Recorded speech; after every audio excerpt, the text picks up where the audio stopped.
Terus saya record dulu.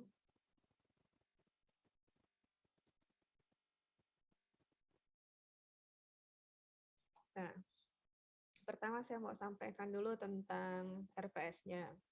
Jadi kita ada 16 pertemuan, termasuk dengan UTS dan UAS. Terus karena statistik ini nanti ujiannya praktek ya. Nanti di setiap pertemuan kita ada tugas. Ya, kayak di pertemuan kita hari ini kita ada quiz supaya saya bisa mengevaluasi tingkat pemahaman kalian terhadap materi yang saya sampaikan. Kemudian kalau nanti kita masuk ke materi yang ada prakteknya, nanti kalian ada tugas memecahkan masalah-masalah statistik dengan software namanya Minitab 14. Kemudian ditambah UTS UAS. Nah, kita itu diberi jatah 4 kali pertemuan tatap muka. Nah, 4 kali pertemuan tatap muka ini yang pasti UTS UAS itu tatap muka. Ya, karena praktek UTS UAS-nya. Jadi kalau online susah. Ya, di kampus. Kemudian minggu depan kita kumpul di kampus ya, karena minggu depan tuh materinya tentang metode pengambilan sampel. Terus termasuk juga nanti kalian install programnya namanya Minitab. Jadi itu harus dilakukan di kampus. Jadi minggu depan kumpul di kampus jam 5 bawa laptop ya. Bawa laptop terus kalau ada yang laptopnya baterainya agak ngedrop ya bawa kabel juga lah supaya bisa dicas ya.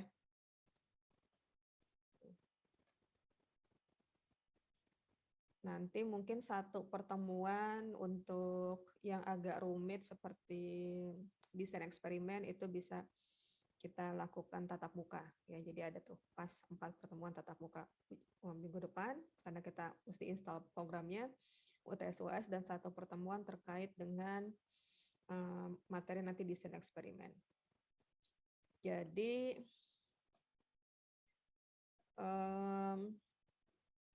ini ya, jadi capaian mata kuliahnya itu nanti diharapkan kalian bisa memberi contoh apa itu peran statistik dalam penelitian biologi. Jadi saya arahkan apa yang saya sampaikan ini khusus untuk penelitian-penelitian biologi ya. Jadi biostatistika. Kemudian tentang variabel dan data, apa itu populasi, sampel, dan teknik pengambilan sampel. Kemudian juga nanti kalian memahami prinsip-prinsip pengolahan data dan juga langsung bisa melakukan pengolahan data. Baik itu yang merupakan statistik deskriptif, uji rata-rata populasi, membandingkan mean dari 2 sampel independen dan 2 sampel dependen. Kemudian juga nanti ada mempelajari tentang uji homogenitas varian, lalu ada metode analisis statistik non-parametrik, lalu ada desain eksperimen, analisis korelasi dan regresi, kemudian analisis multivariat. Nah, mungkin dari kesemua ini yang agak sebetulnya sih nggak terlalu rumit lah ya kalau misalnya dipelajari. Mungkin yang sedikit rumit itu yang desain eksperimen. Jadi nanti ini kita lakukan tatap muka aja.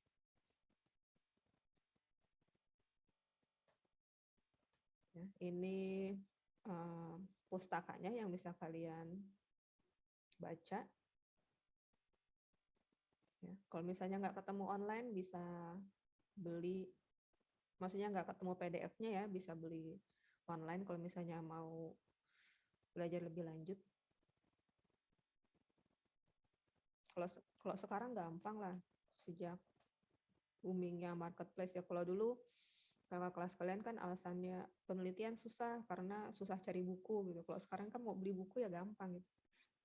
Nggak perlu cari toko buku, bisa di mana aja. Nah, jadi nah karena kita sebetulnya harus sudah masuk ke minggu kedua, jadi minggu ini saya bahas tentang ini penerapan metode statistika dalam penelitian biologi.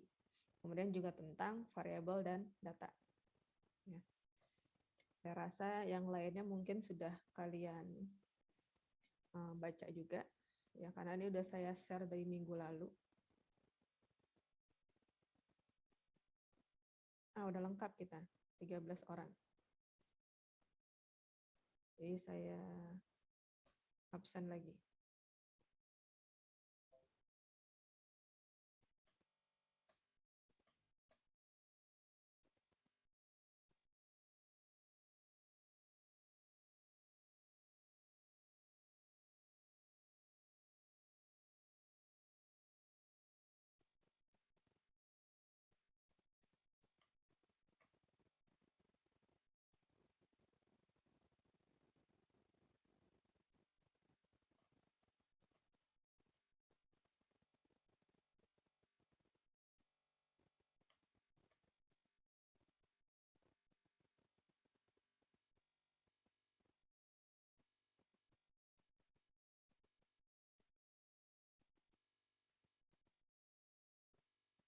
Nah, ini peran statistika dalam biologi dan penerapan metode ilmiah dalam penelitian biologi.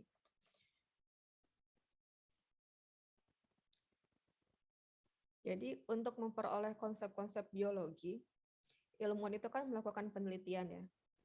Melakukan penelitian, kemudian memperoleh fakta-fakta empiris ya. Fakta-fakta empiris itu adalah sumber pengetahuan yang diperoleh dari observasi atau dari percobaan.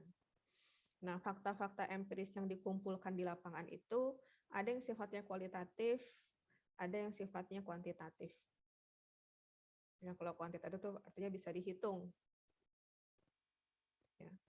Kalau kualitatif kan nggak bisa dihitung.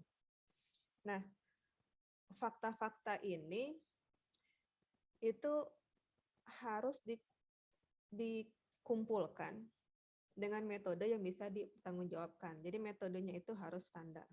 Nah, metodenya ini adalah statistika. Nah, dalam ilmu biologi, itu ada yang dikenal dengan nama biometri. Jadi bagaimana mengukur hal-hal yang sifatnya hidup. Jadi biometri itu khusus penerapan metode statistika untuk memecahkan permasalahan-permasalahan biologi. Nah, itu disebut juga dengan istilah biostatistika. Nah, yang kita pelajari ini itu secara khusus contoh-contoh kasusnya saya ambil dari permasalahan-permasalahan biologi. Gitu. Ya. Jadi hampir setiap cabang ilmu biologi itu telah menggunakan metode statistika untuk memecahkan berbagai masalah. Kalau demikian, tidak semua temuan konsep dalam biologi harus memanfaatkan metode statistika. Jadi ada nggak semuanya gitu. Tergantung permasalahan biologinya apa. Ini kalian kan semester 3 ya. Mungkin baru betul-betul akan kepake nanti ketika kalian semester 7. Karena kan ada tuh kakak kelas kalian yang udah mulai penelitian skripsi di semester 7. Tapi tetap harus dipahami dari sekarang. Supaya nanti ketika di semester 6 ketika kalian udah mulai memikirkan mau penelitian apa, itu akan lebih mudah.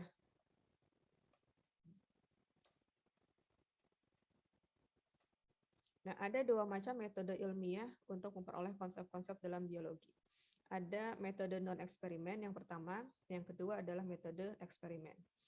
Metode non-eksperimen sendiri itu dibagi menjadi dua, ada metode observasi, ada metode survei. Nah, kita bahas yang pertama dulu, metode observasi dan metode survei. Jadi metode observasi itu dicirikan dengan adanya kegiatan pengukuran yang dilakukan oleh pengamat. Jadi kita sebagai peneliti mengamati sesuatu, kemudian kita mengukur. Contohnya, kan kemarin kalian ikut Research Day ya. Ada Kak Novi kan, dengan Rido, itu melakukan observasi pada ikan bawal. Diukur panjang totalnya berapa, panjang bakunya berapa, tinggi badannya berapa. Nah, itu contoh dari penelitian observasi. Kemudian ada metode survei. Metode survei ini dicirikan dengan adanya unsur self-report. Jadi pihak yang diteliti yang melaporkan apa yang ingin diketahui oleh peneliti. Jadi pelaporan diungkap melalui tes, angket, atau wawancara. Misalnya Kalau penelitian kakak kelas yang baru lulus itu penelitian yang TAPE itu, penggunaan nanas. Ya, penggunaan nanas untuk membuat tape pisang kepok kan. Lalu ada respondennya kan. Ada responden, diberi angket, terus ditanyain teksturnya dari skala 1 sampai 5 gitu ya. Dari kurang enak sampai paling enak, berapa skornya. Gitu. Kemudian rasanya. Nah, itu adalah metode survei pengumpulan datanya. Termasuk juga misalnya Rena yang bikin komik ya, yang bikin komik Echinodermata. Kemudian kan komik itu disampaikan ke peserta didik.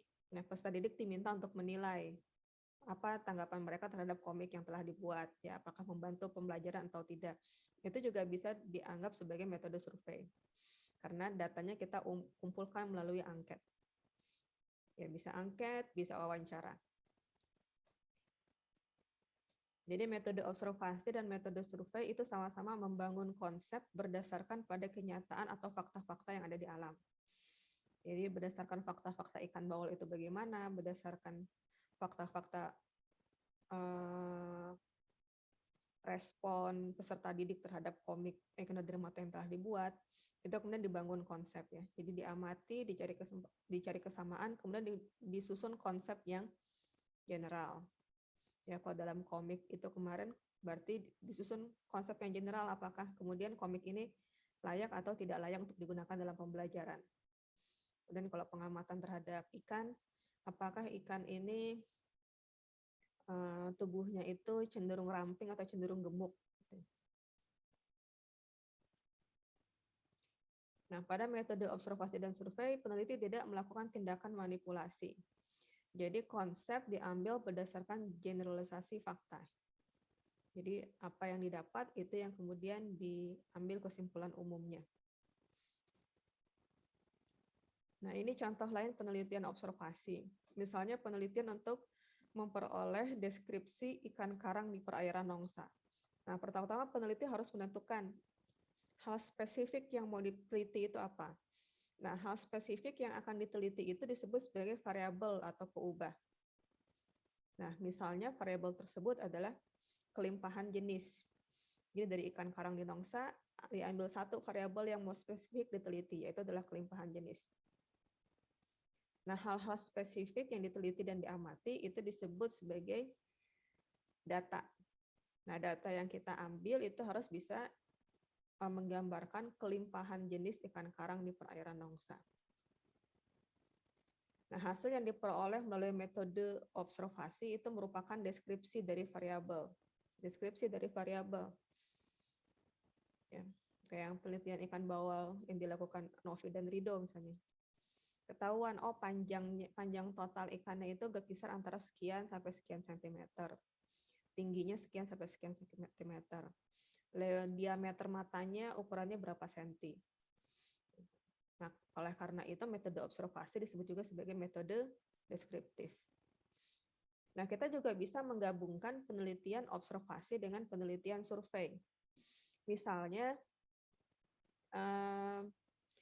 penelitian pengaruh cara merawat gigi dan pola makan terhadap kesehatan gigi di siswa SD. Jadi pertama-tama dilakukan pemeriksaan gigi terhadap sejumlah siswa yang kita ambil sebagai sampel. Nah, pemeriksaan terhadap gigi itu adalah metode observasi.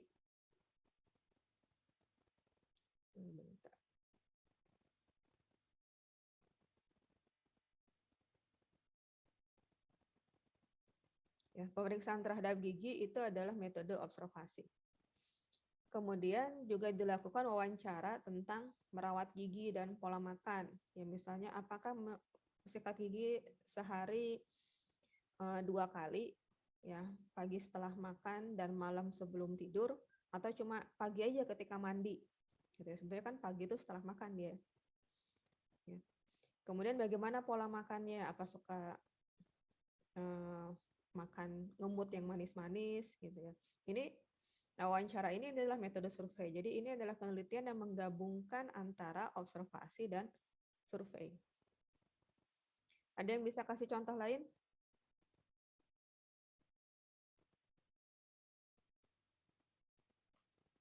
Kira-kira penelitian observasi itu yang kayak gimana?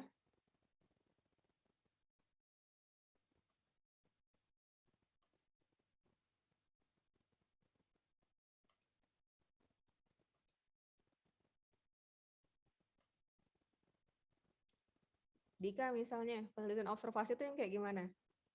Contoh lain ya.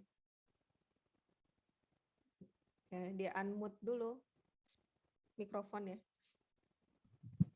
Ya Bu, sebentar Bu, saya lagi mikir Bu. Ya, yang lain mikir juga ya, nanti saya tembak loh.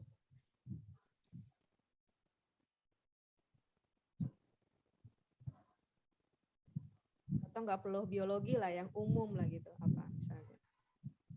Kalau ini Bu, jumlah apa ya? Jumlah hewan apa ya coba? Misalnya jumlah belalang dalam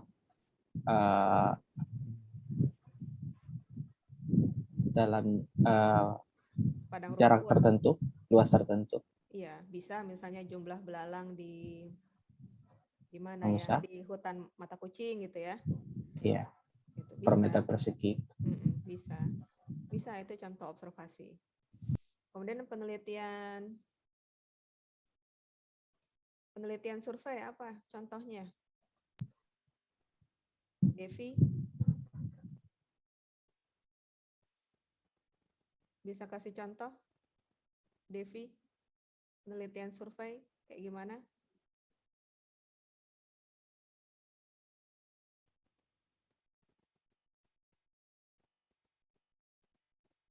Mungkin kalau nggak kepikiran yang di bidang biologi, yang bidang lain aja.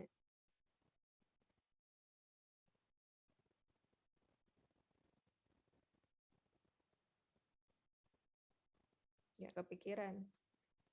Teolia Susan,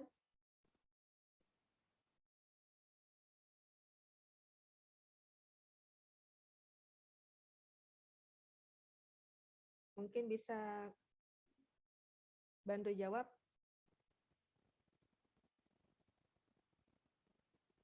Metode survei.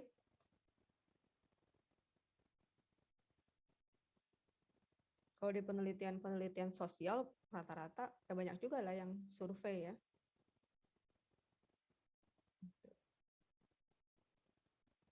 Tiara,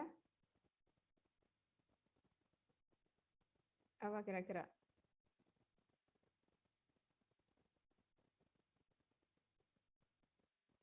Ya misalnya kayak angket yang kalian kumpulkan mengenai apa pembelajaran online juga itu kan metode survei yang ngumpulin datanya kan. Kalian lebih prefer kuliah itu tatap muka apa online gitu. Itu metode survei juga. Gitu. Mungkin ya untuk pelajaran-pelajaran mata kuliah tertentu nggak masalah dia online, tapi mungkin untuk yang tertentu kalau online susah ngertinya gitu ya. Kalau kayak anak sekolah tuh kalau misalnya belajar PJOK online tuh agak susah juga, dia praktek sendiri di rumah gitu ya. Terus kalau anak saya bilang kalau matematika tuh enaknya langsung gitu. Kalau online kurang sip. Oke, kita lanjut lah ya. Nanti kalau saya tembak yang lain jawab ya. Jadi disimak materinya. Ya, selain memang nanti kita juga ada kuis. Lalu penelitian itu baik observasi maupun survei, kita bisa melakukan pengamatan terhadap beberapa variabel ya, nggak cuma satu variabel aja. Jadi misalnya ini penelitian hubungan antara kesuburan perairan dengan kelimpahan fitoplankton. Nah, yang mempengaruhi kelimpahan fitoplankton kan ada banyak faktor ya. Nah, di sini ditetapkan beberapa variabel, yaitu ada total nitrogen, ada total fosfor, kemudian total kandungan bahan organik dalam parameter BOD5 yang diamatinya. BOD5 itu biological oxygen demand yang diukur selama 5 hari. Makanya disebutnya BOD5.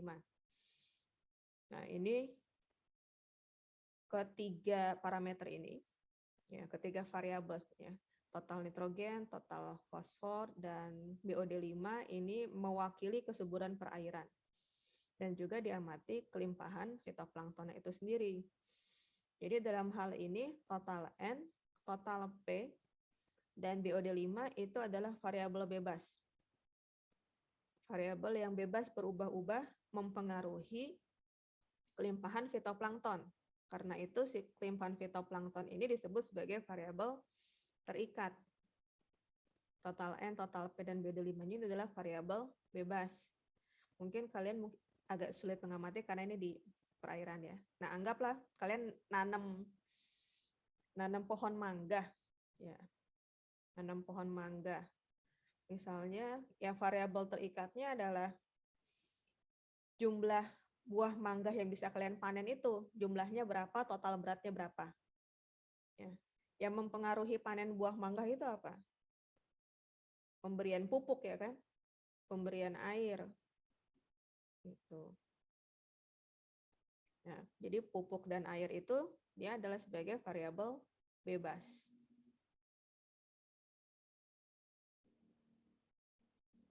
Nah, dengan metode survei dan observasi ini kita bisa memperoleh konsep perbandingan. Jadi nanti data-datanya itu kita bisa bandingkan. Nah, ini nanti bagaimana pembandingannya kita bahas di yang materi-materi berikutnya ya. Nah, apabila variabel bebas merupakan variabel yang terukur atau kuantitatif, maka bagian dari variabel tersebut dinamakan dengan istilah taraf atau level. Ya. Waktu Research Day kemarin ada yang menyampaikan penelitian tentang seledri dan bawang merah ya?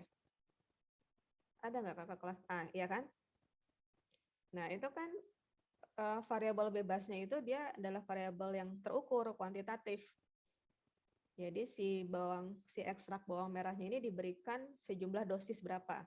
Maka itu adalah taraf atau level.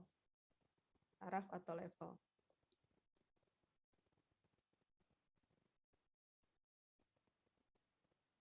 Nah, apabila variabel bebas berupa variabel kategori, maka bagian-bagian dari variabel tersebut dinamakan sebagai apabila variabel bebas itu merupakan variabel kualitatif, kalau dia kualitatif, maka bagian-bagian dari variabel tersebut dinamakan sebagai kategori.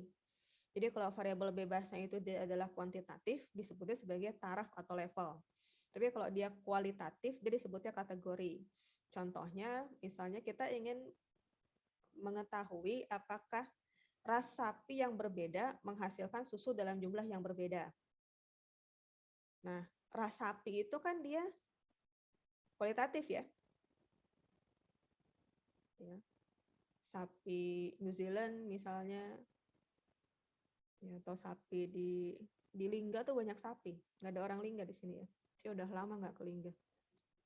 Dulu beberapa kali ke sana kan ada proyek, ada satu banyak sapi.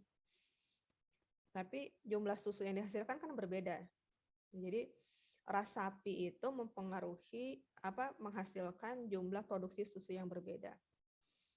Nah, si ras sapi ini adalah variabel bebas yang merupakan kategori. Variabel terikatnya adalah volume produksi susu per hari. Nah, variabel kualitatif ini disebut juga sebagai atribut. Nah, untuk melakukan penelitian, baik itu dengan metode observasi maupun metode survei, kalian itu harus banyak baca. Jadi kajian pustaka itu diperlukan. Ya, kalian mau melakukan penelitian apa nanti di semester 7, itu harus rajin baca, sehingga kemudian dapat ide kira-kira penelitian ini. Gitu. Kayak misalnya yang bimbingan saya tahun ini ya, yang angkatan Riva itu penelitiannya mirip dengan Rido dan Nove, tapi ikannya itu ikan kakap hibrid varietas. Jadi dari awal Saya udah bilang, coba cari di Google Scholar dengan kata kunci ini gitu. Jadi baca jurnal-jurnal yang terkait itu. Kalau misalnya diperlukan, beli buku-buku yang terkait itu. Jadi kajian pustaka itu diperlukan. Nah, yang kedua adalah metode eksperimen. Metode eksperimen atau disebut juga dengan metode percobaan. Kalau tadi metode observasi dan survei itu kita mengumpulkan data apa adanya ya, tidak ada manipulasi. Tapi kalau metode eksperimen itu ada tindakan manipulasi terhadap variabel bebas. Jadi variabel bebas itu kita kendalikan sesuai dengan tujuan penelitian agar kemudian bisa melihat hubungan antara variabel bebas dengan variabel terikatnya. Ya kayak penelitiannya yang saya lupa siapa yang melakukan. Yang penelitiannya tape pisang itu ya. Kemudian yang penelitian seledri dengan ekstrak bawang itu adalah penelitian yang dilakukan dengan metode eksperimen. Jadi dilakukan manipulasi terhadap variabel bebasnya. Kalau di sini saya kasih contoh, misalnya hubungan antara dosis pupuk urea dengan pertumbuhan tanaman padi. Ya. Nah, kalau pada penelitian ini, yang mana yang merupakan variabel bebas? Pupuk urea atau hasil tanaman padi? Pupuk urea, Bu. Pupuk urea, ya. Jadi pupuk urea itu yang kita ubah-ubah, ya.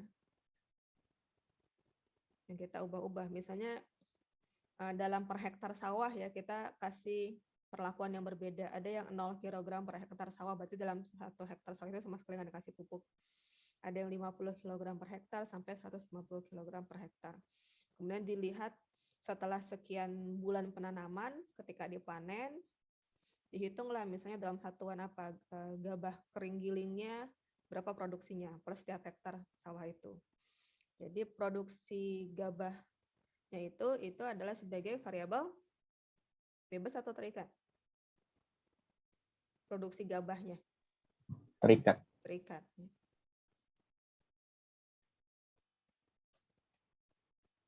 Jadi dalam penelitian eksperimen, variabel bebas itu disebut juga sebagai faktor perlakuan, treatment factor. Jadi faktor perlakuan itu berkedudukan sebagai stimulus atau penyebab. Nah, ini seringkali banyak yang belum bisa membedakan mana itu yang merupakan variabel bebasnya, mana itu yang merupakan variabel terikatnya. Jadi dia mau penelitian semester ini tentang penggunaan sargasum ya, sargasum dibikin sebagai bahan koagulan. Jadi koagulan itu untuk mengikat kotoran, lumpur di dalam air sehingga berat jadi lebih besar, jadi mudah diendapkan. Ya, koagulan itu mirip tawas. Kalian tahu tawas? Kalau air keruh itu dikasih tawas ya, dikasih tawas nanti dia mengikat kotoran. Jadi didiemin semalaman, nanti kotoran itu terikat terus mengendap di dasar. Ya kalau di Batam kita untungnya dapat air baku yang lumayan bersih lah ya, jadi nggak perlu diolah lagi. Kalau ada orang yang ngambil air dari sungai gitu ya, atau ngambil dari sumur yang sumurnya nggak jernih kan, perlu ada perlakuan supaya kemudian airnya jernih dan bisa digunakan. Nah, dalam penelitian itu variabel bebasnya adalah konsentrasi si bahan koagulannya ini, maka yang diubah-ubah adalah dosis bahan koagulan ini dikasih berapa banyak. Ya, tapi yang mau penelitian ini dia malah airnya yang diubah-ubah gitu. Jadi si koagulannya tetap, tapi airnya dibeda-bedain.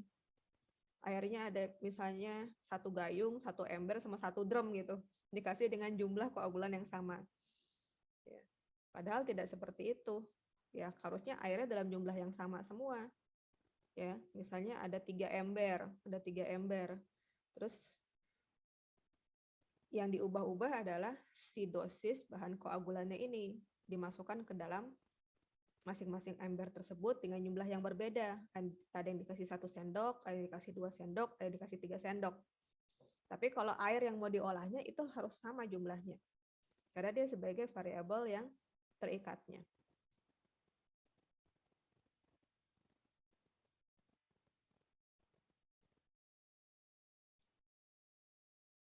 Jadi variabel bebas itu disebut sebagai faktor perlakuan dan dia berkedudukan sebagai stimulus atau penyebab. Yang mana tadi Dika udah jawab ya, dosis pupuk itu merupakan variabel yang bebas. Dan pertumbuhan tanaman itu adalah variabel yang terikat. Kemudian variabel bebas itu juga disebut sebagai variabel prediktor karena kita bisa memprediksi dengan variabel bebas tersebut. Jadi kalau misalnya kita sudah melakukan penelitian, terus udah tahu nih kalau 0 kg itu hasilnya sekian ton gabah. Kalau 50 kg hasilnya sekian ton gabah. Kalau 150 kg hasilnya sekian ton gabah. Jadi kalau misalnya kita melakukan 75, kita bisa memprediksi. Kan 75 kita nggak lakukan ya kan? Yang kita lakukan kan cuma 0, 50, 100 dengan 150. Tapi kita bisa memprediksi berapa hasil gabah yang dihasilkan kalau kita kasih pupuknya 75 kg. Karena si 75 kg itu ada di antara selang yang kita cobakan. Ada di dalam selang antara 0 sampai 150. Jadi variabel bebas itu bisa digunakan untuk memprediksi. Karena itu juga sebagai variabel prediktor. Nah, dalam penelitian eksperimen, manipulasi variabel bebas dilakukan dengan jalan memilih 2 atau lebih taraf. Jadi nggak bisa kalau cuma satu. Penelitian eksperimen itu minimal harus ada 2. Kita kan nggak bisa meneliti pengaruh pembelian pupuk urea terhadap hasil panen gabah kalau cuma nyobain yang 50 aja. Harus minimal 2, 50 dengan 100 gitu. Ya. Kalau 50 dengan kita coba 2, 50 dan 100 kita bisa memprediksi. Kalau 60 berapa, 70 berapa, 80 berapa. Karena si 70, 80, 60 itu ada di selang antara 50 dan 100. Jadi kalau kita nyobain cuma dosis 50 aja kita nggak bisa menduga yang lain karena kita nggak ada hasil yang diperbandingkan. Kalau kita coba minimal 2 perlakuan kan kita bisa membandingkan. Kalau 50 hasilnya begini dibandingkan dengan kalau 100 hasilnya begini. Lalu kita bisa memprediksi kalau misalnya kita melakukan di antara 50 dan 100 itu. Mudah-mudahan paham ya.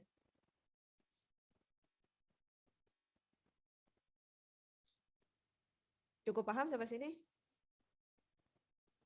Mungkin langsung ke contoh akan lebih paham ya. Nah, dalam menentukan taraf, peneliti harus memiliki pengetahuan yang menggambarkan hubungan antara variabel bebas dan variabel terikat. Dan ini harus dicari melalui kajian pustaka. Jadi kakak kelas kalian yang penelitian tanaman seledri dengan ekstrak bawang merah itu, karena saya pengujinya ya. Jadi ketika proposal, saya bilang yang sudah pernah dilakukan kayak gimana gitu. Jadi sudah ada penelitian sebelumnya itu sebagai referensi kita. Berarti kita harus memodifikasi apa yang sudah didapat dari hasil penelitian sebelumnya. Ya, penelitian sebelumnya kan sudah dapat kalau nggak salah itu dosisnya 7. Nah, dosisnya itu per 5 kalau nggak salah. Ya, 0, 5, 10, 15. Berarti kita harus coba dengan kisaran yang lebih sempit. Kalau misalnya optimalnya di 5, kita coba berarti 3, 4, 5, 6, 7. Kan selangnya 1-1 ya. Kalau sebelumnya selangnya 5-5. 0, 5, 10, 15. Nah dari 0, 5, 10, 15 itu udah ketahuan misalnya yang optimalnya adalah 5. Oke. Berarti titik acuannya 5. Terus kita tetapkan kalau yang sebelumnya selangnya 5-5, kita coba selangnya 1-1. Jadinya 3, 4, 5, 6, 7. Jadi 3, 4, 5, 6, 7 ini kita teliti lagi sebetulnya itu berapa yang lebih efektif. Sebetulnya mungkin bukan 5, tapi dia 3 gitu. Atau dia 7. yang lebih optimal. Nah, tujuan utama eksperimen adalah untuk mengetahui hubungan sebab akibat, stimulus dan respon antara variabel bebas dengan variabel terikatnya, ya, atau responnya. Dan jika ingin mencobakan lebih dari satu variabel bebas, maka harus sudah diketahui apakah antara variabel bebas tersebut terdapat interaksi. Nah, ini contoh penelitian eksperimen dengan variabel bebas lebih dari satu.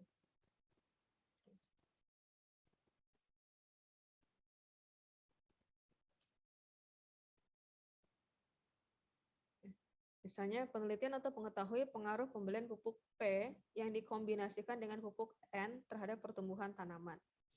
Ya, sebelum melakukan penelitian, kita harus memiliki dasar yang kuat ya dari hasil membaca pustaka untuk mengetahui apakah antara pupuk N dan pupuk P terdapat interaksi yang bisa mempengaruhi pertumbuhan tanaman. Nah, sifat interaksinya itu bagaimana? Apakah positif atau negatif? Ya. Jika interaksi antara P dan N positif, penelitian yang dilaksanakan harus mampu menunjukkan bahwa pertumbuhan tanaman yang diberi kombinasi pupuk N dan pupuk P akan jauh lebih baik dibanding dengan hanya diberi pupuk P saja atau hanya diberi pupuk N saja.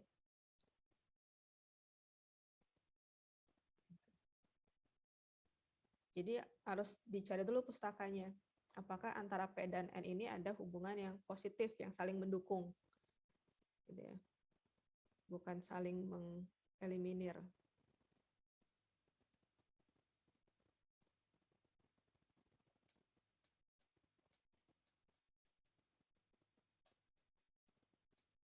Lalu pola berpikir induktif dan deduktif. Penelitian observasi itu diawali dengan pertanyaan, ada apa? Atau bagaimana kejadian sebenarnya di alam. Ya, kayak tadi yang Dika bilang, apa tadi? Populasi belalang ya. Ada nggak populasi belalang di situ? Berapa banyak? Ya.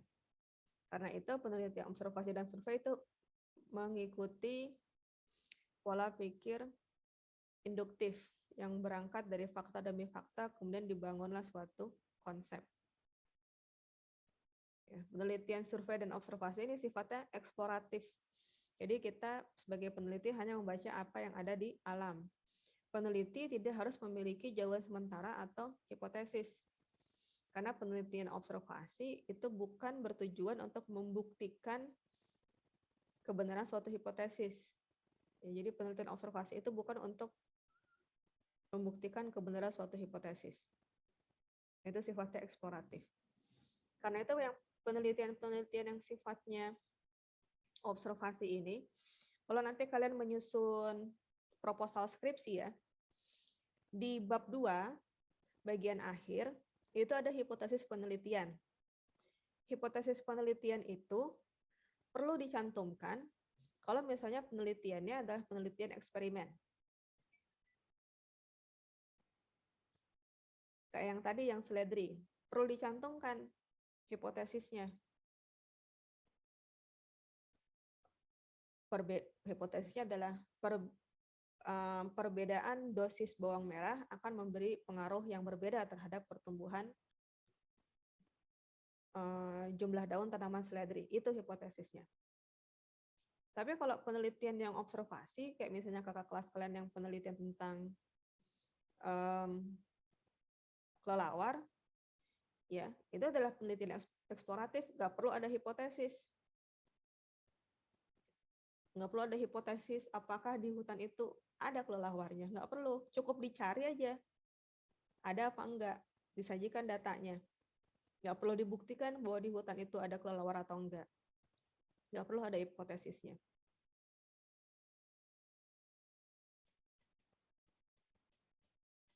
Nah, sedangkan kalau penelitian eksperimen itu dia pola berpikirnya deduktif, verifikatif.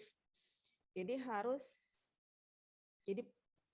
pola pikir deduktif verifikatif itu mula-mula peneliti berpikir hal-hal yang umum, kemudian ke hal-hal yang khusus. dirumuskan permasalahannya, dicari jawaban sementaranya, hipotesisnya. Kemudian hipotesis ini diuji kebenarannya. Ya, dari hasil eksperimen. Ya. Kayak tadi, misalnya si ekstrak bawang ini, iya dia betul memberi hasil yang berbeda, berpengaruh terhadap jumlah daun tanaman seledri.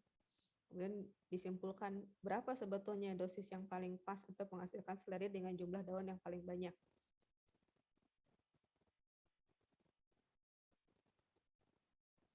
Ya. Nah, jika hipotesis itu teruji kebenarannya secara empiris, maka kesimpulan akan sesuai dengan hipotesis. Jadi hipotesis itu kan sebetulnya adalah jawaban sementara ya. Ketika dia telah dibuktikan, dia menjadi tesis atau jawaban yang sesungguhnya.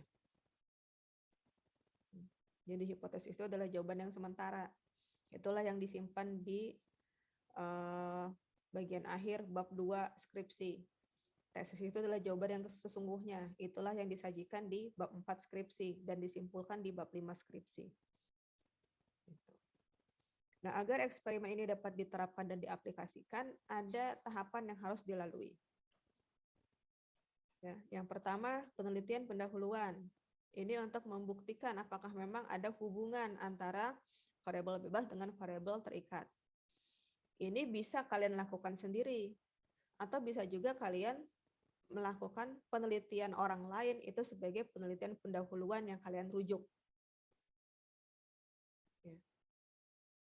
Kayak yang seledri dengan ekstrak bawang, itu penelitian eksperimen pendahuluannya udah dilakukan oleh orang lain. Terus diambil datanya. Kalau yang tahun ini ada penelitian tentang penggunaan tadi sargasum sebagai bahan koagulan, itu eksperimen pendahuluannya dilakukan oleh peneliti ini sendiri. Lalu ada penelitian eksperimen kritis. Ini dilakukan untuk menentukan taraf atau kategori dari variabel bebas yang memberikan respon optimal. Ya, kayak tadi tuh yang seledri, sudah ada eksperimen pendahuluannya, diambil datanya. Jadi kakak kelas kalian itu yang kemarin baru lulus ya, yang mau wisuda ini bentar lagi, itu dia adalah penelitian eksperimen kritis. Berapa sebetulnya respon optimalnya. Nah, ketika kemudian penelitian ini dicobakan pada skala yang lebih luas, ini adalah penelitian eksperimen demonstrasi. Tapi biasanya kalau tingkat penelitian skripsi S1 sih nggak nyampe ke sini ya, nggak nyampe penelitian eksperimen demonstrasi, karena dia perlu modal yang besar gitu. Ya, ini bisa dilakukan misalnya oleh pemerintah gitu ya.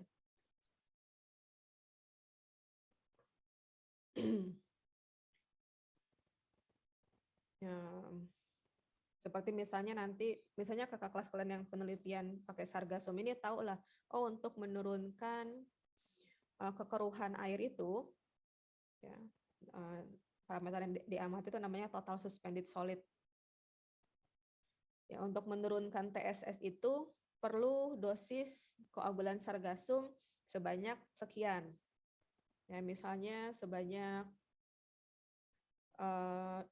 dosisnya 1 gram per liter gitu ya, 1 gram per liter. Terus kalau kita menggunakan ini untuk mengolah air dari waduk gitu ya, waduk Seharapan kan banyak, nggak cuma 1 liter ya. Sehingga kita perlu sargasum yang lebih banyak. Nah, itu kan nggak bisa dilakukan, perlu modal yang besar untuk membuat koagulan sargasumnya ini. Ya mungkin nggak bisa dilakukan dalam level penelitian mahasiswa S1 gitu. Tapi mungkin kalau misalnya pemerintah melihat ada penggunaan sargasum sebagai koagulan ini, dia punya prospek yang bagus gitu ya. Kemudian pemerintah memberikan pendanaan untuk memproduksi. Lalu dicobakanlah di instalasi pengolahan air di Seharapan misalnya. Nah, itu merupakan eksperimen demonstrasi. Nah, kalau di sini contohnya ini. Penelitian pengaruh pupuk baru yang berhasil dibuat. Jadi pertama-tama dibuat eksperimen pendahuluan untuk mengetahui berapa taraf dosis pupuk yang mampu merangsang pertumbuhan tanaman. Biasanya dicobakan kisaran dosis yang dalam rentang yang luas. Dapat pula dosis disesuaikan dengan pupuk yang telah ada. Misalnya penelitian pendahuluan menunjukkan bahwa pertumbuhan tanaman terbaik diperoleh pada kisaran dosis antara 75 dengan sampai 100. Ya. Antara 75 dengan 100 kan kisarannya 25 ya. Kisarannya 25 gitu. Kemudian dilakukan eksperimen titik kritis untuk mencari berapa sebetulnya dosis optimalnya.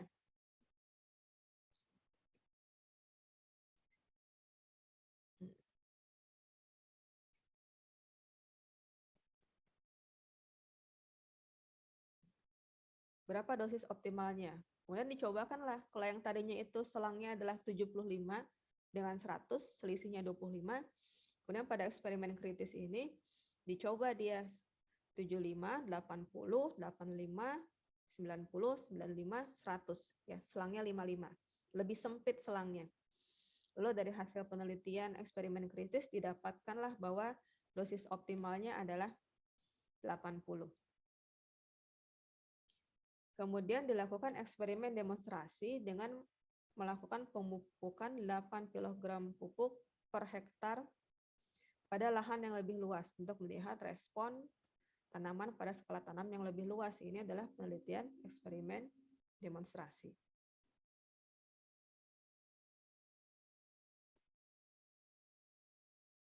Nah, peran statistika dalam biologi. Jadi metode observasi, metode survei, metode eksperimen, atau disebut juga metode percobaan, itu bertujuan untuk memperoleh hasil-hasil penelitian. Kita mendapatkan hasil-hasil penelitian yang disebut sebagai data. Nah, agar data yang diperoleh dapat dimaknakan atau dapat diinterpretasi, maka dia harus diolah. Data ini harus diolah. Nah, statistik itu sangat dibutuhkan untuk mengolah data yang bersifat kuantitatif.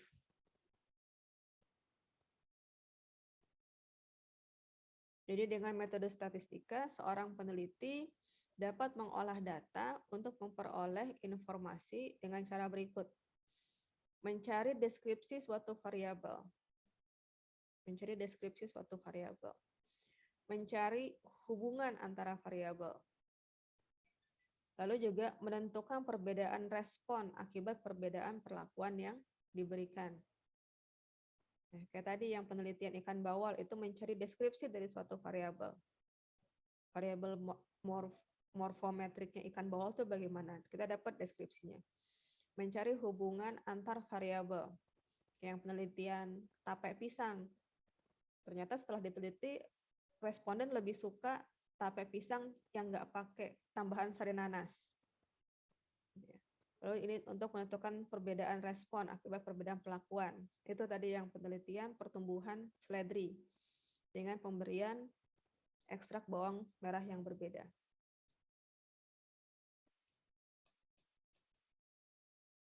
Nah, peran statistika dalam alur penarikan konsep biologi adalah untuk menjembatani antara fakta dan konsep. Konsepnya begini loh di buku secara teoritis, faktanya bagaimana di lapangan. Ya, melalui metode statistika, fakta-fakta yang kita peroleh, kita olah untuk mendapatkan konsep. Gitu. Jadi mungkin hasil-hasil penelitian yang baru bisa menghasilkan konsep yang berbeda dengan apa yang sudah disebutkan pada buku-buku sebelumnya. Kayak, nah ini yang penelitian bawal ini. Jadi konsep awalnya itu kan di balai budidaya laut itu dia ada 3 ikan, ada bawal emas, bawal bintang, kemudian ada hibrid antara keduanya ya. Anakan yang hasil perkawinan bawal bintang dengan bawal hibrid. Nah, menurut pengamatan sebelumnya, ikan bawal emas itu cenderung lebih gemuk dibanding dengan bawal hibrid dan dibandingkan dengan bawal bintang, dan diharapkan anakannya si bawal hibrid ini itu akan lebih gemuk dibandingkan bawal bintang. Jadi bawal bintang ini agak gemuk, bawal emasnya agak gemuk, bawal bintang tuh agak ramping. Terus dia menghasilkan anak yang namanya bawal hibrid ya kan. Nah, diharapkan ball hibrid ini lebih gemuk daripada ball bintang. Tapi ternyata dari hasil penelitian didapatkan bahwa si ball hibrid ini nggak lebih gemuk daripada ball bintang, sama aja gitu. Nah, itu didapat dari penelitian observasi yang akhirnya membentuk konsep baru bahwa ternyata sama aja, nggak lebih gemuk. Sama aja dengan ball bintang si ball hibrid ini. Nah, dalam menganalisis data dapat dilakukan dengan menggunakan metode statistika deskriptif ataupun metode statistika inferensial tergantung pada tujuannya. Ya. Statistika inferensial itu adalah suatu prosedur analisis pengujian statistik untuk menetapkan parameter populasi berdasarkan data statistik dengan tingkat kesalahan yang ditetapkan. Jadi kalau pada statistik inferensial itu dia ada tingkat kesalahannya. Ya. Jadi kita dapat data sampel nih kan, kita dapat data sampel, kita ingin menguji apakah di populasi seperti itu kondisinya. Ada tingkat kesalahannya. Biasanya itu 1%, 5%, 10% itu yang ditetapkan tingkat kesalahannya. Kayak misalnya gampangnya pemilu ya. Kalian udah ikut pemilu nggak kemarin? Ya. Nah, waktu pemilu kan ada banyak tuh ya, quick count atau menduga gitu ya. Ada kegiatan yang dilakukan oleh lembaga survei. Kira-kira di Batam ini wali kota yang menang ini loh, sebelum pelaksanaan pilkada ya. Kira-kira wali kota yang menang itu ini. Dari berapa calon kemarin? 2 calon ya kalau nggak salah, 2 apa 3 lupa saya. Nah, yang dilakukan lembaga survei itu dilakukan dengan metode statistika. Ditetapkan tingkat kesalahannya berapa. Ya.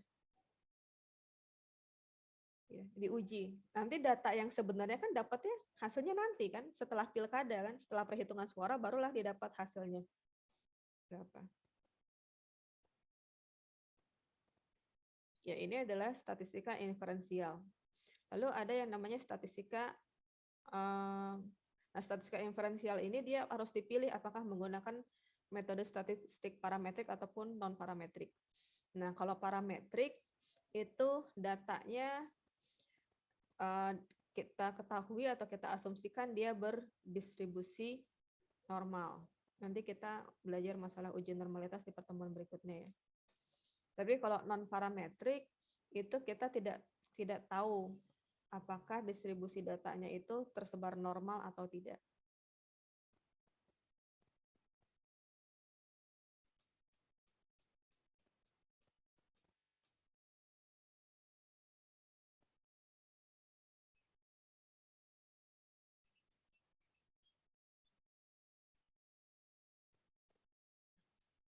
Sedikit lagi. Nah, jika ingin melakukan analisis data dengan metode statistika inferensial, kita akan menggunakan model atau persamaan matematika tertentu. Nah, ada 2 kemungkinan. Kita belum memiliki model matematika yang akan digunakan. Oleh karena itu, penelitian yang akan kita lakukan itu dilakukan untuk menemukan model matematikanya seperti apa. Kayak COVID-19 inilah ya. Jadi peneliti itu kan kemarin masih mencari model matematisnya. Kira-kira kalau misalnya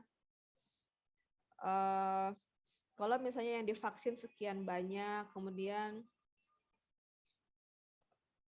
mobilitas warga itu, mobilitas manusia itu dijaga sampai sekian, kira-kira pandemi ini berakhirnya kapan? Itu kan diduga dengan model matematis ya. Diduga oleh model matematis. Model matematisnya belum ada, karena kejadiannya juga baru gitu. Nah, ini penelitian dilakukan untuk menemukan model matematis tersebut. Atau ada yang sudah model matematisnya itu sudah tersedia.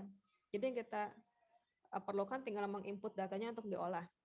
Ya, seperti untuk menghitung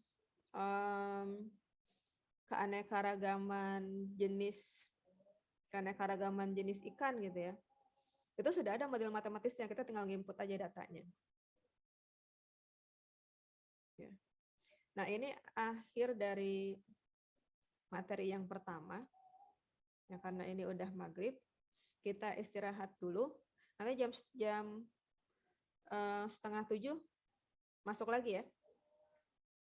Ya, ini saya pause dulu tapi saya nggak end Zoom meetingnya. Jadi nanti kalian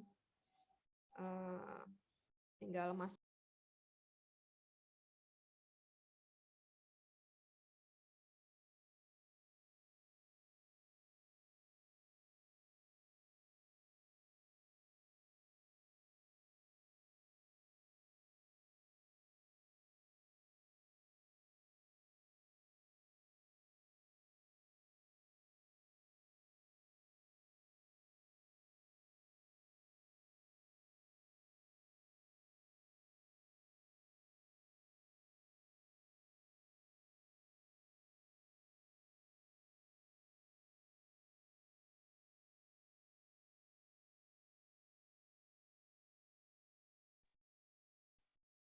Ya, kita mulai lagi.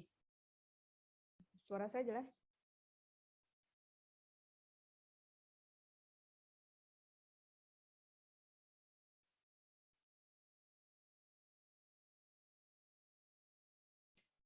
Suara saya udah jelas belum? Jelas, Bu. Oke. Ya. Pengertian variabel dan data. Jadi variabel atau nama lainnya adalah peubah adalah sesuatu hal yang spesifik yang mencirikan suatu gejala dan membedakannya dari gejala yang lainnya. Jadi tubuh manusia itu bukan variabel karena sifatnya umum. Tapi kalau kita batasi pada sesuatu yang sifatnya khas, misalnya tinggi badan, berat badan, warna rambut, baru itu adalah variabel. Jadi kalian nggak bisa bilang, saya mau penelitian ikan mas. Itu masih sangat umum. Terus apa yang dari ikan mas yang mau kalian teliti?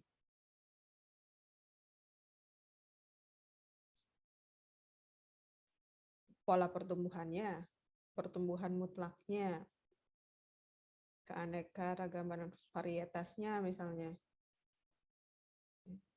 Jadi perlu sesuatu yang spesifik.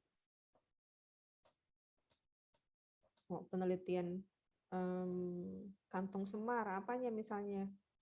Persebarannya misalnya.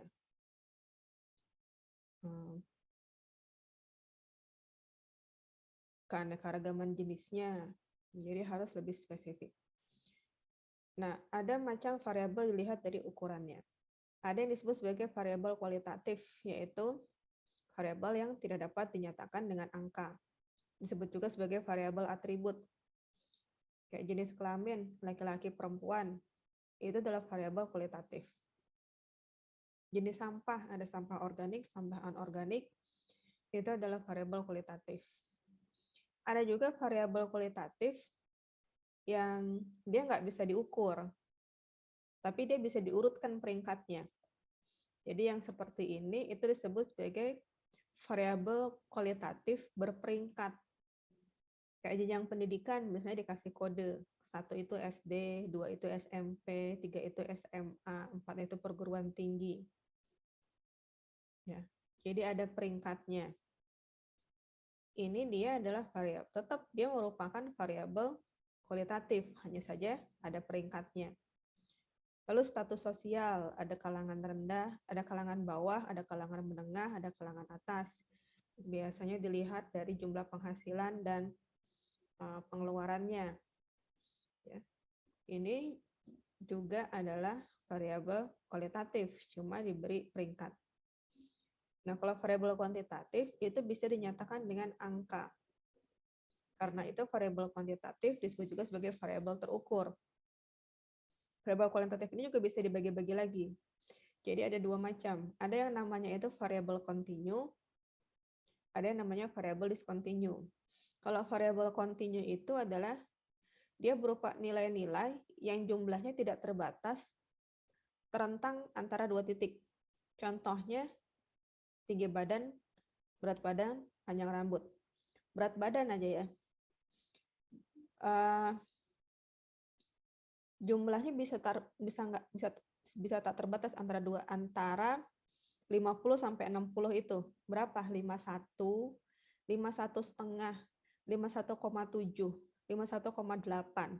Kalau kalian pakai naik ke timbangan yang lebih sampai dia bisa mengukur 2 angka di belakang koma dalam satuan kilogram, bisa lagi dapat angkanya 51,25, 51,26, 51,27, kan banyak ya. Itu adalah variabel kontinu, variabel kuantitatif kontinu. Tapi kalau variabel discontinue itu dia berupa jumlah-jumlah yang pasti, nggak punya nilai antara. Kayak jumlah jari, itu jumlahnya pasti. Kita punya 10 jari. Gitu kan, nggak ada yang punya jarinya 9,5 kan? Atau 10,5. Enggak, dia 1 sampai 10 gitu. Burung punya jari 4.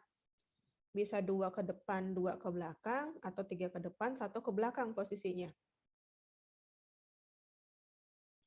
Jumlah sayap. Burung itu punya 2 sayap. Serangga itu punya 4 sayap.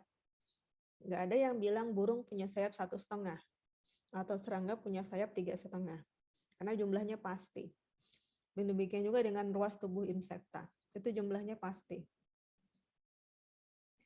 Lalu ada macam variabel dari penelitian eksperimen atau penelitian eksperimen yang mengamati gejala.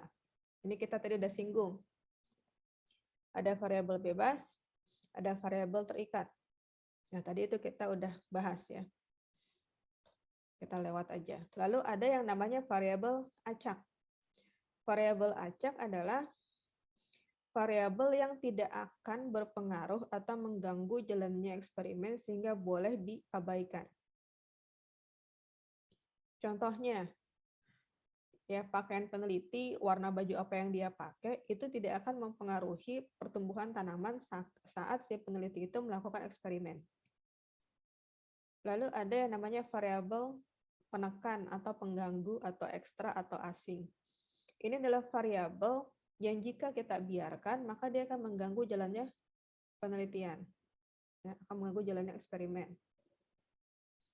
Misalnya kita mau coba pengaruh pupuk cair organik terhadap pertumbuhan cabai gitu, setiap bibit cabai ditanam di polybag, tapi di polybag itu ada banyak gulmanya, banyak rumputnya. Ini kan harus kita cabut ya rumput-rumput liar ini supaya dia tidak mempengaruhi tanaman cabai yang kita cobakan.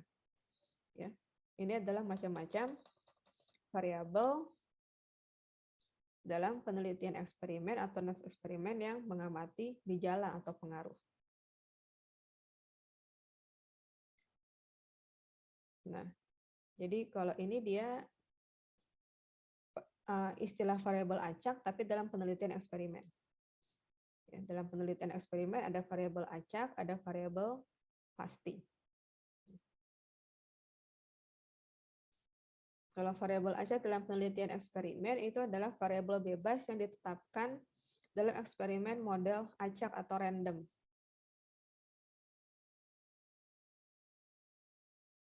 Jadi contohnya variabel bebas dalam penelitian hubungan besarnya dosis pupuk urea terhadap pertumbuhan tanaman. Nah, variabel dosis pupuk dalam penelitian ini dia memiliki variabel dengan sejumlah P taraf yang tidak terhingga banyaknya. Bisa 0, bisa 0,001, bisa 100, sampai tak terhingga kilogram per hektar. Ya, jika kita menetapkan eksperimen hanya menggunakan taraf 0, 50, dan 100 kg per hektar, maka ketiga taraf ini, 0, 50, dan 100, itu merupakan variabel dosis pupuk, ya cuma 3 paraf dari sekian P taraf yang mungkin kita cobakan. Ya, karena antara 0 sampai tak terhingga itu kan ada banyak angka yang bisa kita cobakan. Lalu ada variabel pada penelitian eksperimen yang sifatnya pasti atau tetap. Contohnya, pengaruh pemberian pupuk kandang jenis yang berbeda terhadap produksi padi. Ya, jenis pupuknya ada 3 macam, yang asal dari kotoran sapi, kotoran kambing, dan kotoran ayam. Ini merupakan variabel yang tetap, yang kita membedakan hasil terhadap pertumbuhan padi dilihat dari 3 jenis pupuk, sapi, kambing, ayam. Nantinya hasil eksperimen akan menunjukkan hasil yang berbeda. Hasil yang berbeda hanya berlaku untuk 3 macam pupuk tersebut. Misalnya hasilnya menunjukkan bahwa ternyata kotoran kambing itu lebih baik dibanding dengan kotoran sapi dan kotoran ayam. Kalau kita menggunakan jenis pupuk kandang sebagai variabel ya. Kecuali kalau kita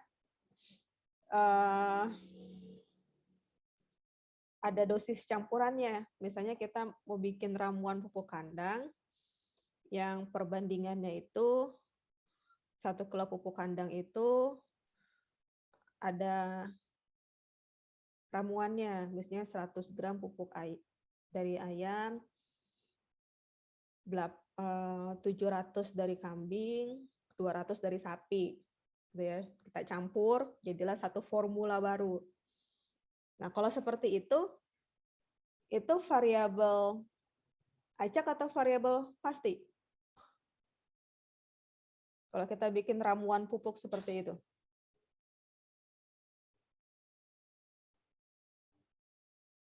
Itu variabel acak atau variabel pasti?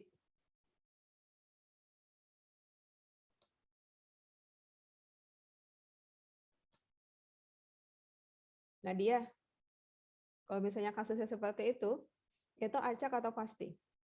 Kita bikin formula pupuk campuran dari 3 macam pupuk kandang. Ini orangnya ada kan ya? Yang tidak bersuara dan tidak nampak ini.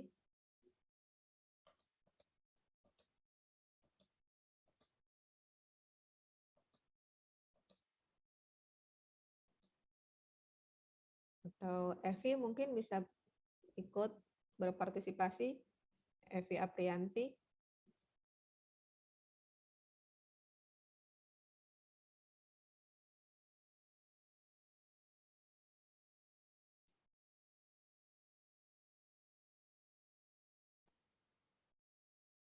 Ya, kita lanjut ya. Nanti ada kuis ya. Ada 2 kuis, ada 2 Google Form yang harus kalian kerjakan nanti. Deadline-nya sampai besok jam 12 malam. Nanti saya share setelah ini. Nah, yang berikutnya adalah penanganan variabel pengganggu atau penekan atau ekstra atau asing. Jadi, variabel pengganggu ini adalah variabel yang harus kita atasi supaya dia tidak mengganggu pelaksanaan penelitian. Jadi data yang kita dapat itu nggak bias. Contohnya pada penelitian hubungan pemberian dosis pupuk terhadap pertumbuhan tanaman. Ya, agar perbedaan pertumbuhan tanaman yang terjadi itu betul-betul akibat perbedaan dosis pupuk, maka faktor-faktor lain yang dapat mempengaruhi jalannya percobaan itu harus dikendalikan. Contohnya, jenis tanah yang kita gunakan sebagai media itu harus homogen. Ada tidaknya gulma, kemudian jenis varietas padi yang kita gunakan, jenis air yang kita pakai untuk mengairi atau menyiram, cara tanam, kondisi lingkungan percobaan. Ini adalah variabel-variabel yang harus kita kontrol. Ini adalah variabel-variabel yang harus kita kontrol sehomogen mungkin, karena kita hanya ingin melihat pengaruh dosis pupuk terhadap pertumbuhan tanaman. Misalnya pupuk terhadap hasil produksi buah jambu gitu. Yang lain-lain harus kita tekan, atau yang gampang cabai lah ya, karena cabai kan bisa di polybag. Jadi kalau kalian mau percobaan dengan tanaman cabai, ya, misalnya ada 2 jenis pupuk organik cair yang mau kalian coba. Ya. Ada pupuk organik cair yang kalian buat, misalnya pakai apa ya? Pakai kulit pepaya gitu ya. Terus yang satu lagi sisa sayur sawi gitu. Jadi kalian bikin 2 macam itu dibandingkan. Berarti kan ada 2 perlakuan. Terus misalnya dilakukan sebanyak 5 kali ulangan. 2 kali 5, berarti ada 10 unit percobaan. Ada 10 polybag tanaman cabai. Maka tanah yang kalian bagi ke dalam 10 polybag itu harus tanah yang homogen. Jadi kalian beli misalnya dari tukang tanaman tuh, dari nursery, 1 karung tanah, itu kalian ayak dulu tanahnya. Ya, kalian ayak, terus kalian aduk, baru kalian bagi ke 10 polybag untuk menghomogenkan tanahnya itu. Lalu gulmanya ini harus, kalau tumbuh rumput-rumput, kalian cabut, ya harus dikontrol. Lalu jenis varietas cabainya harus sama. Ya. Kan ada cabai rawit yang hijau, ada cabai rawit putih, ada cabai rawit pelangi, ada banyak jenisnya lah. Dia harus satu varietas cabai yang sama. Lalu juga jenis air yang digunakan untuk mengairi terhadap 10 polybag itu juga harus sama. Jangan sampai misalnya ada 5 polybag kalian siram pakai air keran, terus 5 lagi kalian siram pakai sisa air cuci beras, itu akan memberikan hasil yang berbeda. Demikian juga cara tanam. Jangan sampai kemudian 1 polybag ada yang isinya 2 bibit cabai, sementara polybag yang lain isinya ada cuma 1 bibit cabai. Tentu yang 1 polybag isinya 2 kan akan berbeda, karena 1 nutrien dibagi oleh 2 tanaman. Demikian juga kondisi lingkungan. Ini harus dikontrol, harus dibuat seragam. Jangan sampai ada 5 polybag yang disimpan di halaman terbuka, sementara 5 yang lain disimpan di teras yang tertutup oleh kanopi. Ini akan memberikan hasil yang berbeda. Jadi, karena perlu dikontrol, maka variabel-variabel ini juga disebut sebagai variabel kontrol. Nah, untuk menentukan variabel kontrol apa yang harus kita kendalikan, itu kita perlu kajian pustaka. Nah, dalam kondisi tertentu, bisa jadi kita nggak bisa menghomogenkan suatu variabel pengganggu. Maka kita menggunakan teknik yang namanya sistem blocking. Misalnya penelitian untuk melihat pengaruh 3 macam pakan terhadap pertumbuhan ayam kampung. Ya, 3 macam pakan, ada 3 perlakuan yang akan dilakukan sebanyak 10 kali ulangan. 3 kali 10, maka kita perlu 30 ekor anak ayam yang homogen. Homogen itu artinya si 30 ekor anak ayam ini berasal dari 1 induk yang sama dalam 1 kali penetasan. Itu kan sesuatu yang nggak mungkin ya.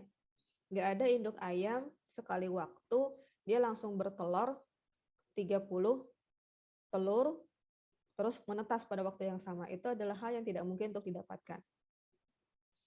Maka untuk meminimalkan variabel pengganggu, si peneliti ini dia menggunakan 10 grup anak ayam dari 10 induk. Jadi dipilih 10 induk ayam dari varietas yang sama ya induk ayamnya. Kemudian di masing-masing induk ayam itu diambil 3 ekor anak ayamnya yang secara penampakan seragam.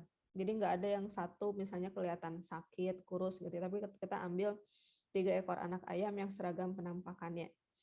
Dari masing-masing induk ayam. Ada 10 induk, masing-masing diambil 3, maka kita dapatlah 30 ekor anak ayam yang kurang lebih homogen. Karena kita melakukan pengeblokan, blocking. Nah, nanti dari 3 ekor anak ayam dari masing-masing induk itu diundi. Ya, diundi mana yang dapat pakan A, mana yang dapat pakan B, mana yang dapat pakan C.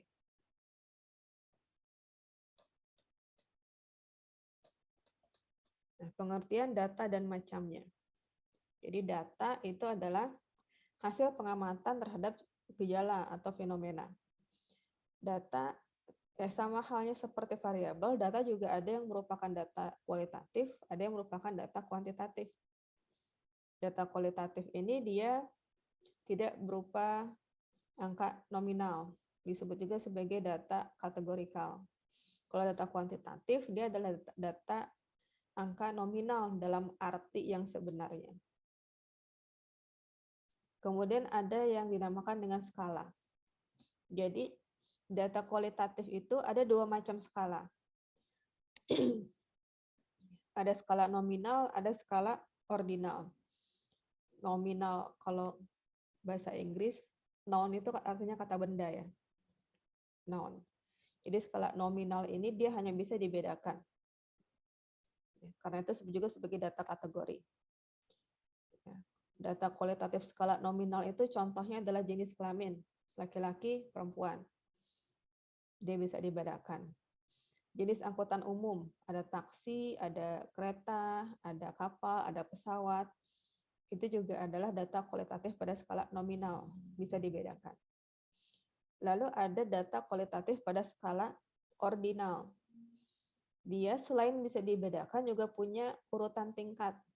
Ya, misalnya tingkat kepuasan pelanggan diberi peringkat. Yang 1 itu tidak puas, sangat tidak puas, 2 tidak puas, 3 biasa saja, 4 puas, 5 sangat puas. Ini adalah data kualitatif yang bisa diurutkan berdasarkan tingkatan atau berupa skala ordinal. Ya sama kalau kalian pesan makan gitu ya di GoFood, kan selesai orderan keluar ya, mau bintang 1 sampai bintang 5. Nah, itu adalah skala ordinal. Lalu ada data kuantitatif juga dia punya 2 skala. Ada skala interval, ada skala rasio. Jadi kalau skala interval itu dia nggak punya, dia bisa dibedakan, dia punya tingkatan, punya nilai yang nggak mutlak. Contohnya suhu. Suhu itu kalau kita termometer menunjukkan bahwa suhu adalah 0 derajat Celcius, itu bukan berarti di satu ruangan ya suhunya 0 derajat Celcius. Bukan berarti di ruangan tersebut itu nggak ada suhu kan? Dia hanya menunjukkan bahwa ruangan itu suhunya rendah. Itu. Berbeda halnya dengan skala rasio. Kalau skala rasio itu dia memiliki nilai 0 yang mutlak. Misalnya Zoom meeting ini diikuti oleh berapa orang? Ya ketika kalian pada keluar semua, ya partisipannya tinggal saya aja, itu berarti kan 0 ya. 0 di situ dia betul-betul mutlak 0, nggak ada orang. Berbeda dengan halnya tadi suhu itu. Suhu 0 derajat Celcius itu bukan berarti nggak ada suhu. Dia hanya menunjukkan tingkat suhu yang rendah.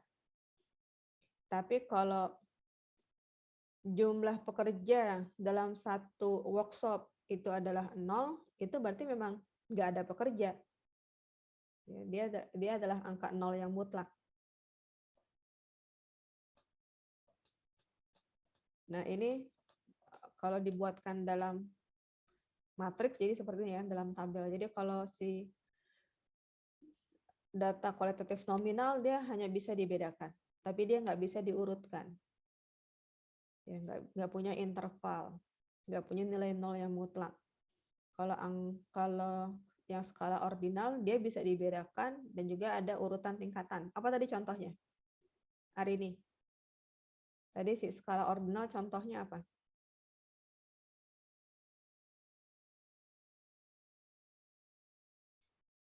Halo.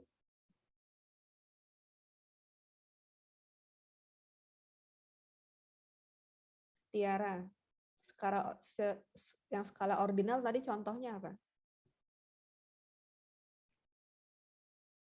Data kualitatif skala ordinal contohnya apa?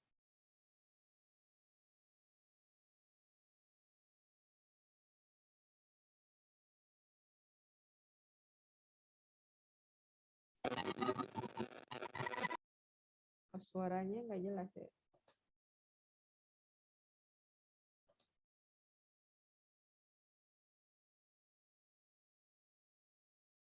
Zul Khalifah. Yang skala ordinal apa tadi contohnya? Tadi masih di mute suaranya. Unmute dulu.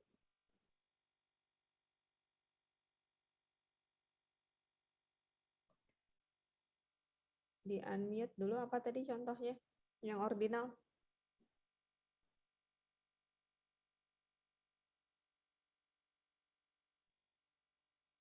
Oh, suaranya nggak kedengeran ya? Udah unmute tapi suaranya nggak kedengeran. Atau ijal. Apa ijal? Data kualitatif ordinal. Contohnya.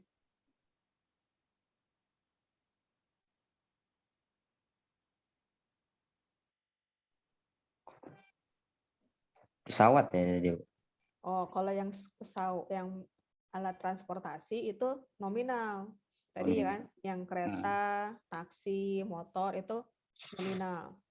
Kalau yang ordinal dia bisa ada urutan tingkatannya nih.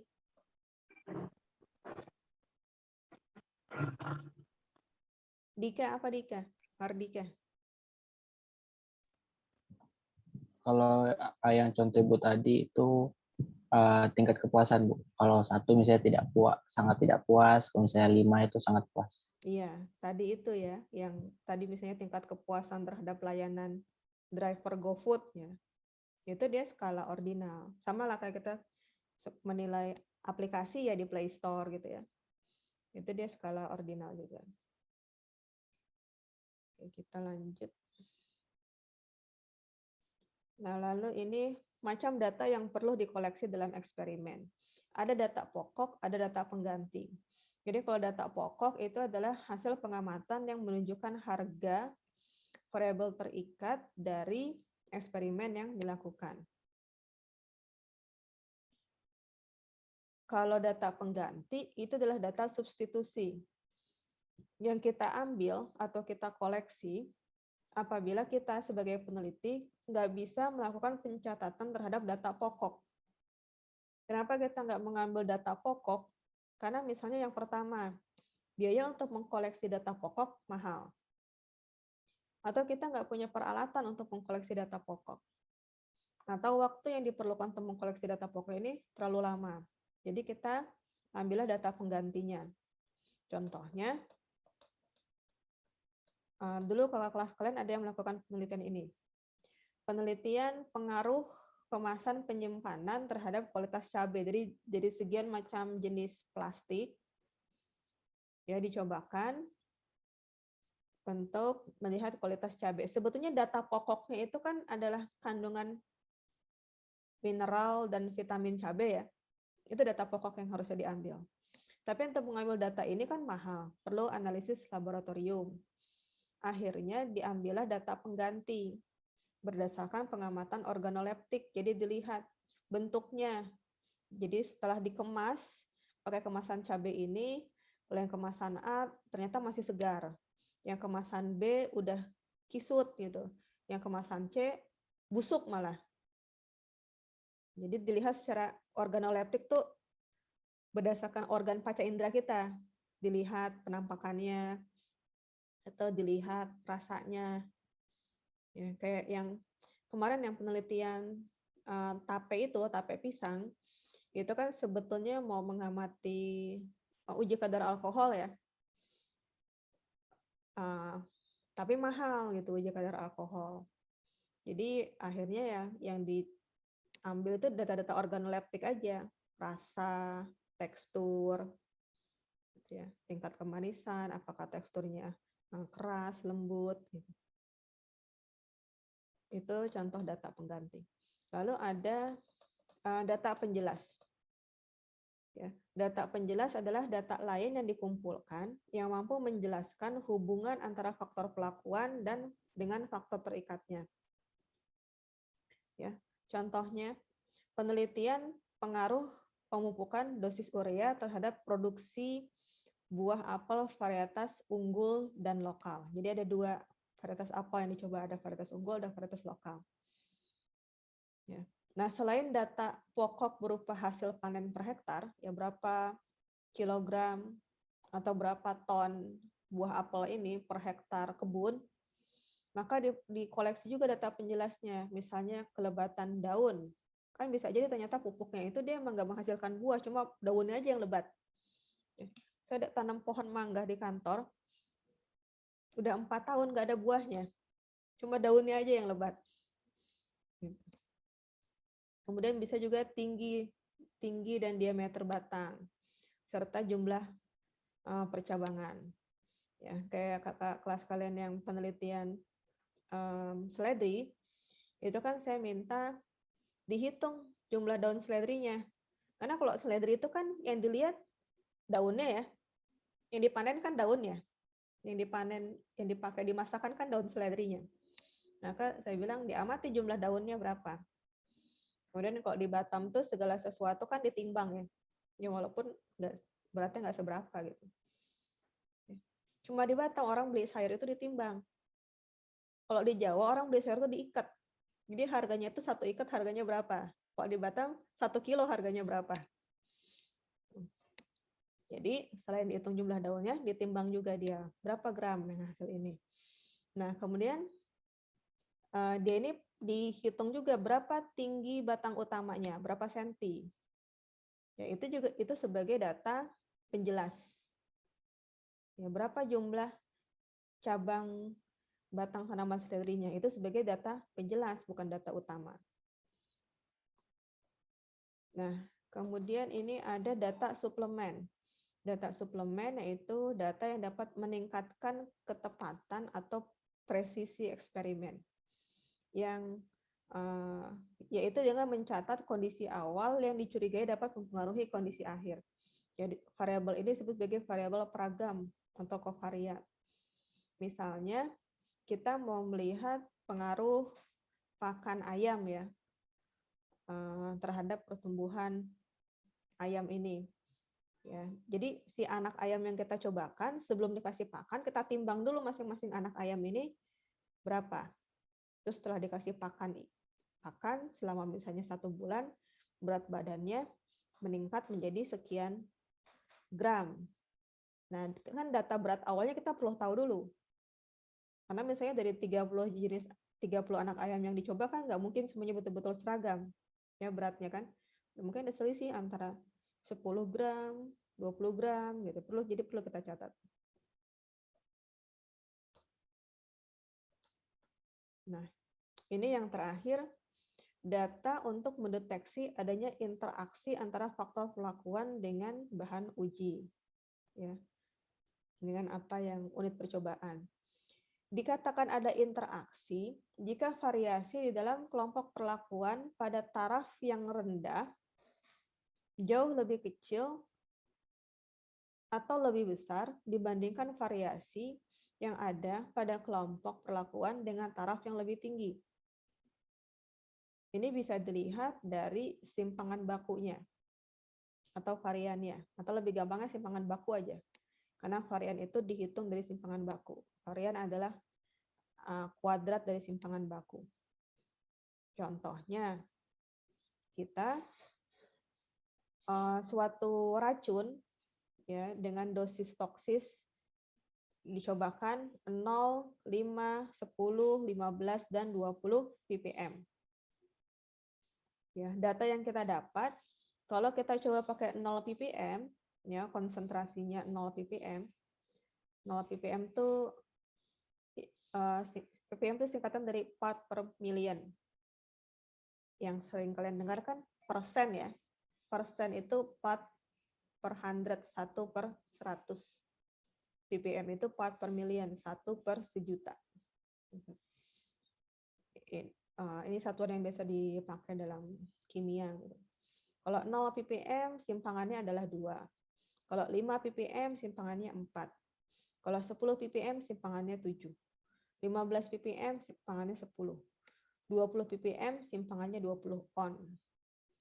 Semakin besar perlakuan ya kan, semakin besar dosisnya ini, semakin besar tarafnya ini, simpangannya juga semakin besar ya kan. Nah, kondisi seperti ini itu menunjukkan adanya interaksi antara perlakuan dengan bahan uji. Kalau tidak menunjukkan data seperti itu, berarti tidak ada interaksi antara perlakuan dengan bahan uji.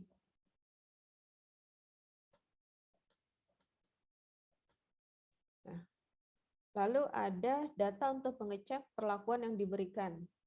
Dalam suatu penelitian, peneliti perlu mengecek apakah taraf atau faktor yang digunakan itu memang sesuai, terukur dengan rencananya. Jadi kalau kita pakai racun serangga, membedakan 3 macam racun serangga yang konsentrasinya 0, 5, dengan 10, kita perlu betul-betul mengecek apakah benar sih yang 5 ini konsentrasinya adalah 5.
Maaf Bu,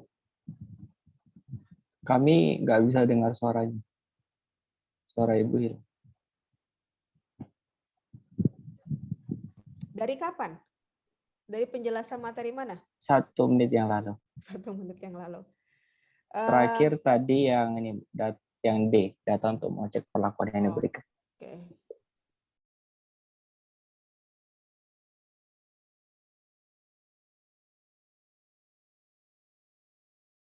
Berarti sedikit ya. Nanti kalau misalnya kejadian ya ingetin aja ya. Kadang di sininya tuh suka ketekan jadi mati mikrofonnya. Di headsetnya. Jadi tadi ini data untuk mengecek perlakuan yang diberikan. Jadi kita harus betul-betul mengecek apakah level atau taraf yang kita cobakan itu memang sesuai dengan rencana. Jadi kalau kita mau mengecek pengaruh racun terhadap mati tidaknya serangga, ya misalnya dosisnya ada 0, 5 dengan 10, kita harus betul-betul ngecek apakah dosis yang kita cobakan memang segitu dosisnya. Gimana cara ngeceknya? Lihatlah di labelnya itu, lihat di labelnya.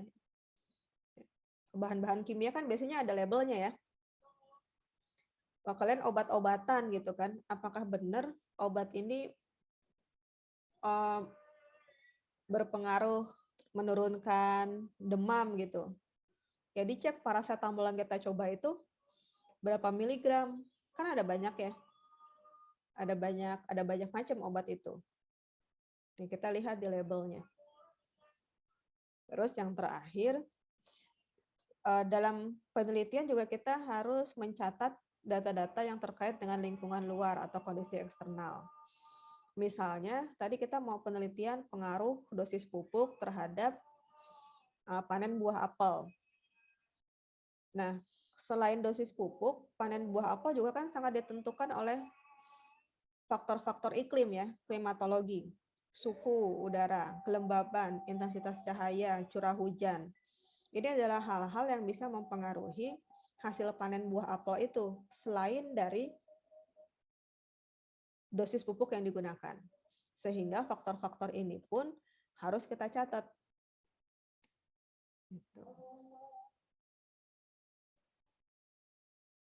Ya, mudah-mudahan cukup jelas ya.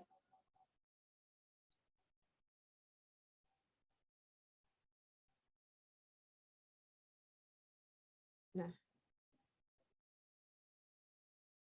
kalau sudah cukup, saya akhiri di sini ya. Nanti mungkin sekitar jam, kalian habis ini ada kuliah? Ya, nanti saya post kuisnya sekitar jam 9 lah ya. Nanti kalian kerjakan setelah kuliah jam kedua aja. Karena kalian punya waktu sampai besok malam untuk mengerjakannya. Ya, saya akhiri di sini. Selamat malam. Assalamualaikum warahmatullahi wabarakatuh. Waalaikumsalam warahmatullahi wabarakatuh.